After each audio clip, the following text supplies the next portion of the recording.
Let's discuss how Tesla is resolving the world chip scarcity, one of the worst manufacturing mishaps in recent memory.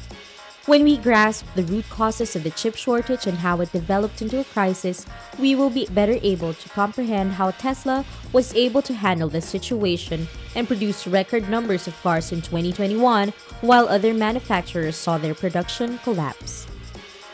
Okay, so the phrase chip scarcity keeps getting bandied about almost every day. We never really looked into the reasons why this is happening or why it's taking forever to find out. The first step is to comprehend the wacky process of making chips. One error I've made previously and have seen others make within the Tesla online community is presuming that Tesla manufactures their own chips. Not at all. Tesla creates their own customized chips while third companies handle the physical production. However, developing their personal computer chips seems like something Tesla would do. Why not complete all the tiny microchips and semiconductors which go into an electric automobile because they can already make the entire vehicle? It turns out that producing computer chips requires a lot of effort, expense, and time. This is the core of the whole issue, which is why so few worldwide firms can accomplish it. Production facilities known as foundries or fabs are where computer chips are created. These foundries can be compared to the Tesla Gigafactory's exact opposite. They are neither quick, inexpensive, or even close to efficient. The construction of microprocessor foundries generally takes 3 to 5 years. One of several foundries may cost between $10 billion and $20 billion, and they need years of preparation in advance. This means that reliable forecasts and projections are crucial to the semiconductor supply chain. With their infrastructure initiatives, they just kind of plan forward by 10 years. Therefore, the entire market gets completely messed up, and supply shortages are sure to follow. When random variables enter the picture, like the rapid development of cryptocurrency mining with GPUs, or perhaps a worldwide epidemic that turns the globe upside down, chip businesses will have a hard time changing their techniques. They take a long time to alter the direction and are equivalent to a tractor-trailer executing a 3-point turn or a large cargo ship stranded sideways in the Suez Canal. So, it's relatively bizarre, especially in light of the fact that a very sophisticated car factory, such as Tesla's Gigaplant, cost roughly $2 billion to build and took about a year to complete. Even Berlin's Gigafactory, it will likely cost approximately $5 billion to develop and take around 1.5 years to complete the world's most sophisticated manufacturing plant of any sort. Of course, a large part of this is due to the fact that throughout the manufacturing process, microchips are far more sensitive than SUVs. A remarkable level of control is required in the clean rooms in which the chips are put together. The maximum allowed particle concentration in a semiconductor clean room is lower than that of even an operating room. Vibrations, heat, humidity, and other elements require an exact degree of control. That is one of the main reasons Tesla couldn't just add a chip-making division to the Gigafactory. The notion would likely be impractical only from the vibration of the Hydra presses because a silicon wafer must pass through more than 3,000 manufacturing processes to acquire a microchip. And in a perfect world, the entire procedure takes 2 to 3 months. Currently, the lead time for chip orders is between 16 and 18 weeks. The chip scarcity has reportedly had an especially severe impact on the automobile industry, and the leading causes of that are lack of regard for chip making and short-sighted decisions. Automakers like GM and Ford panicked and canceled all their microchip purchases when the shutdown started in the spring of 2020. Since no one understood what was happening back then, and we still really don't comprehend, for the most part, it's fair to say that they had no idea how long the manufacturing would be stopped or how long demand for new automobiles would fall. However, seizing their chip supplies was perhaps the worst decision those businesses could have made, as there would have been no consequences if they had just kept a large number of semiconductors on hand until they were required. The suppliers weren't going to wait around for GM to resume their orders since we know how expensive and scarce the materials are to make these chips. The vendors went on to seal agreements with additional customers, because demand for digital items such as laptops, monitors, webcams, smart home appliances, ovens, televisions, and iPads increased while demands for vehicles decreased, and our need for these things has not dropped since. It simply keeps speeding up. And it's astounding how many products today come with built-in computers.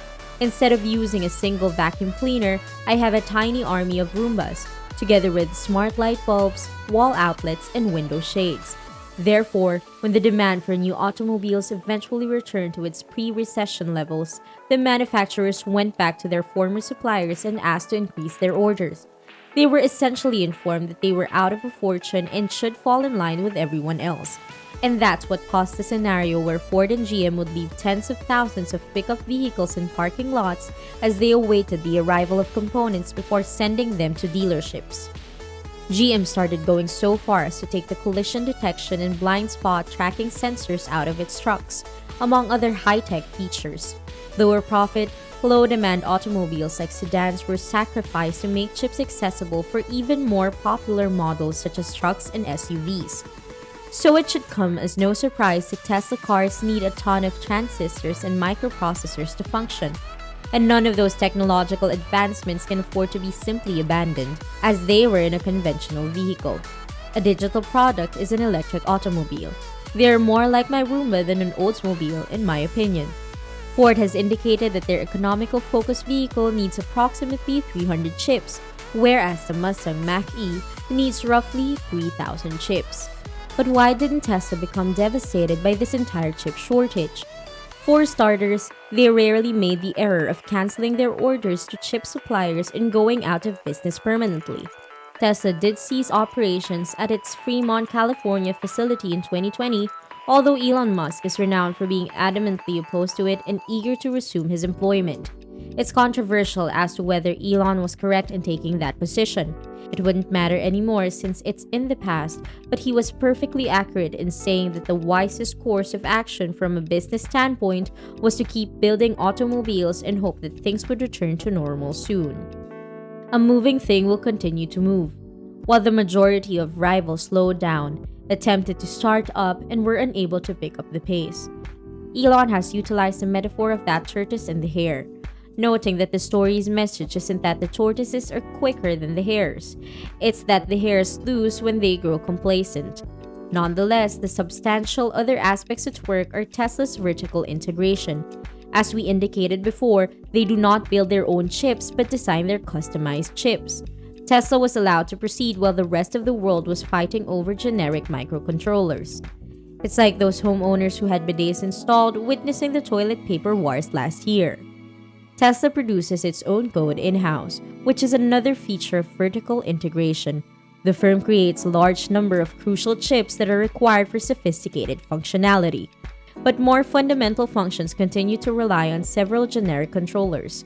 Therefore, if a situation arose where they could not obtain a specific microcontroller that they frequently used, they could simply substitute another microcontroller that would serve the same purpose and then quickly rewrite the vehicle's operating system to account for the change in hardware. Tesla continuously just pivoted to utilize whatever sort of chip was available at the moment and updated their programming around it. They could advance while rivals were constrained by software and hardware designs created for them by other parties. It's a really brilliant move. That does not mean, however, that Tesla entirely escaped harm. We know that they gave up many Model X SUV manufacturing to increase capacity for the Model Y, which makes sense. Model X is a pricey type of specialized product, whereas Model Y is wildly popular across almost all demographics. Additionally, there are minor modifications that we are aware of, such as the removal of power lumbar support from the passenger seats of Model 3 and Model Y. Despite being a compromise, it's not quite as extreme as taking away the driver assistance sensors. Tesla estimated that people barely utilize that functionality. Hence, they cut it, nothing major. How we can escape this predicament is currently the primary concern. Because chip shortages are hurting more than just automobiles, it is becoming difficult to purchase new video game consoles, graphics cards, washing machines, and other items that we genuinely want but may not really need. The chip manufacturers are working on it, but as we mentioned earlier, progress is being made slowly. Since it takes so long to set up new manufacturing facilities, even those who were first to identify differences in demand back in 2020 won't be able to do so until 2023.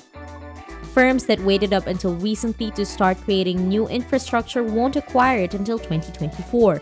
But then there are external circumstances that are beyond anyone's influence but can nonetheless have a significant impact on the sector. Taiwan, an island enduring its worst drought in 50 years, is home to the world's largest producer of third-party semiconductors. There is an issue since the semiconductor facility uses up to 15,000 tons of water every day.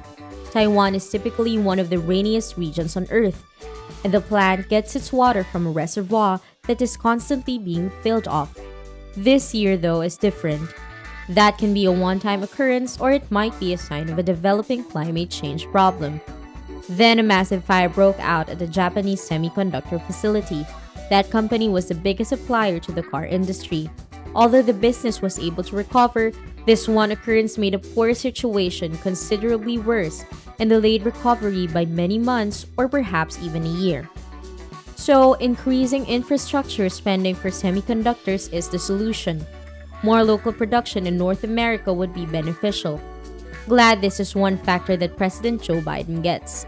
During a spring conference on chip scarcity, Biden propped up a silicon wafer and admitted that this is infrastructure. Moreover, he promised to provide $50 billion in government financing to support American businesses in improving their R&D efforts in the semiconductor sector. And while that's no little money, $50 billion is a drop in the ocean compared to the total cost of tackling this issue. To get to a point when we can not only fulfill the present demand and get into a position where supply can increase into the future. It is estimated that there will have to be between $2 and $3 trillion worth of new investment into semiconductor manufacturing.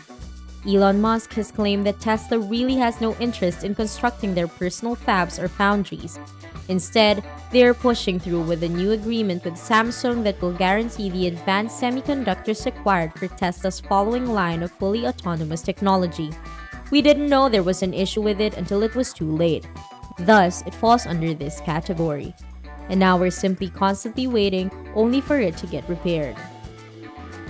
At this point, I'm sure we can all recall the time when we tried to get a piece of technology but couldn't do so. Let's discuss it in the comment box below. What technology do you think would be the next one to be on the lead? Don't forget to subscribe to our channel for more weekly stuff like this, and give this video a thumbs up if you enjoyed it. And again, this is Technology Zone. See you guys in the next one.